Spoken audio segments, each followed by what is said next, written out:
ஒரே நேரத்தில் 2 இடத்துலையும் இருக்கார் அப்படிங்கிறது மகிமைக்காக சொன்ன ஒரு விஷயம் மட்டும் இல்லை. அவருடைய கருணை உள்ளம் சர்வ ஜனங்களையும் கரையத்தனம், சர்வ ஜனங்கள்கிட்டையும் சுலபமாக சகஜமாக அவர்கள்ட்ட இருக்கக்கூடிய இடத்துல போய் அவர்கள் கொடுக்கக்கூடிய அக்ஷதையை வாங்கிட்டு அவர்களுக்கு ஆசீர்வாதம் பண்ணி அப்படி பாகவத தர்மத்தில் வரக்கூடிய மகான்களுடைய ஹிருதயம் விசாலமாக போயிடும்.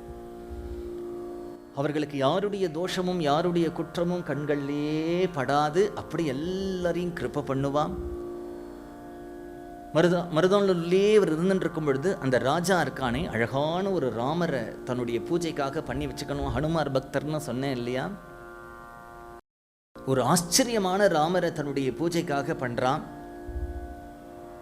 இந்த பண்ணி முடித்து மறுநாளைக்கு அந்த ராமருக்கு பிராண பிரதிஷ்டையெல்லாம் பண்ணி பூஜை ஆரம்பிக்கும் பொழுது ராமர் அவருடைய சொப்பனத்தில் வந்து, உன்னால் பூஜை பண்ணப்படுறதை நான் விரும்பலை, என்னை கொண்டு சத்குரு சுவாமிகள்கிட்ட கொடுத்துரு, சத்குரு சுவாமிகள் வேற இல்லை நான் வேற இல்லைன்னு ராமர் சொன்னதுனாலே மறுநாளைக்கு அந்த ராமர் அழகாக பல்லக்கில் வச்சு ஆராதனை பண்ணி நாமகீர்த்தனத்தோடு மடத்தில் கொண்டு வந்து சேர்க்க அந்த சத்குரு சுவாமிகள் அந்த ராமரையும் நித்தியம் பூஜை பண்ணிட்டு இருக்கார். அந்த ராஜாவுக்கு இந்த சத்குரு சுவாமிகளை தன்னுடைய ஒரு சித்திரமாக வரைஞ்சி தனக்கு தியானத்துக்கு வேணும்னு ஆசைப்படுறான். தஞ்சாவூர்லேயே பெரிய ஒரு சித்திரம் வரையக்கூடியவர் அவர் வந்து சத்குரு சுவாமிகளை வரையறதுக்கு முயற்சி பண்ணுறார். முடியவே மாட்டேங்கிறது, என்ன பண்ணினாலும் வரமாட்டேங்கிறது. அப்புறம் சத்குரு சுவாமிகளுடைய சரணத்தில் விழுந்து, ராஜா எனக்கு இப்படி ஒரு ஆக்ஞை பண்ணியிருக்கான், நான் சரியாக வரையலைன்னா எனக்கு ராஜ தண்டனை கிடைக்கும், நீங்கள் தான் அனுக்கிரகம் பண்ணணும்னு சொல்லும் பொழுது சுவாமிகள் அவனுக்கு அப்படியே உட்கார்ந்துண்டு சித்த நாடி ஒரு தரிசனம் தரார். அதை மனசில் வாங்கி அவன் வரைஞ்ச சித்திரம். அந்த சித்திரத்தை வரைஞ்சதோடு மட்டும் இல்லாமல் அந்த சித்திரம் வாங்கிண்டு அந்த சித்திரத்தை தனக்குத்தானே ஆலிங்கனம் பண்ணிண்டு சொல்லுவா இல்லையா, தான் உகந்த திருமேனி தானாகின திருமேனி அப்படிங்கிறதெல்லாம் சொல்வா இல்லையா. அந்த சித்திரத்தை ஒரு ஆலிங்கனம் பண்ணின்றதுனாலே தன்னுடைய சர்வ சாநித்தியத்தையும் அந்த சித்திரத்தில் கொடுத்தார். அந்த சித்திரம்தான் இன்றைக்கு மருதானூர் சத்குரு சுவாமிகள் மடத்தில் பூஜையில் இருக்கக்கூடிய சித்திரம். அவருடைய சமகாலத்தில் அவர்கள் நேரில் உட்காந்து வச்சு வரைஞ்சி அந்த சித்திரத்தை அவர் தன்னுடைய சாநித்தியத்தை அதில் கொடுத்தது. சுவாமிகளுடைய பாதுகை இருந்துருக்கு, ராமர் இருந்துருக்கார். சுவாமிகளுடைய மனைவி ராமருடைய திருவடியை அடைஞ்சுட்டா. சின்ன வயசுல இவர் ஒரு கதை கேட்டார் இல்லையா, அதிர்ஷ்ட துக்கோ தர்மாத்மான்னு.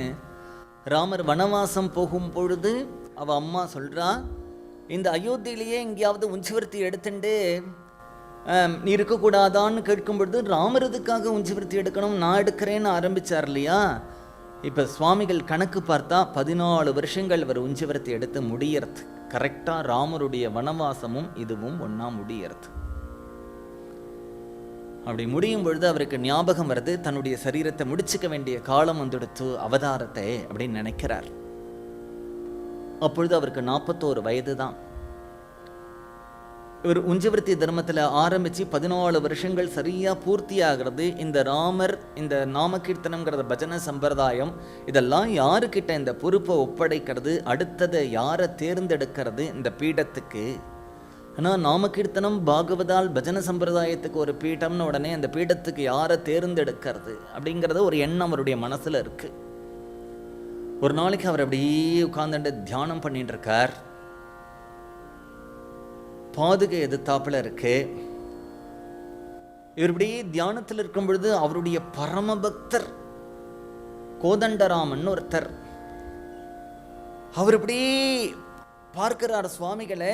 பார்த்தா அவருக்கு அந்த சுவாமிகள் எங்கெல்லாம் தியானம் பண்ணிட்டு இருக்காரோ அந்த இடங்கள்லாம் பச்சை பச்சை பச்சை பச்சையா தெரிய ஆரம்பிச்சிடுத்து. ஒரே பச்சை பச்சை பச்சை அப்படிங்கிறார். சொல்லிட்டு இருக்கும் பொழுது அந்த பாதுகையை பார்த்தா அந்த பாதுகையில் அப்படியே சக்கரவர்த்தி திருமகனான ராமன் நிற்கிறது அவருக்கு தெரியறது. பாதுகையை போட்டுண்டு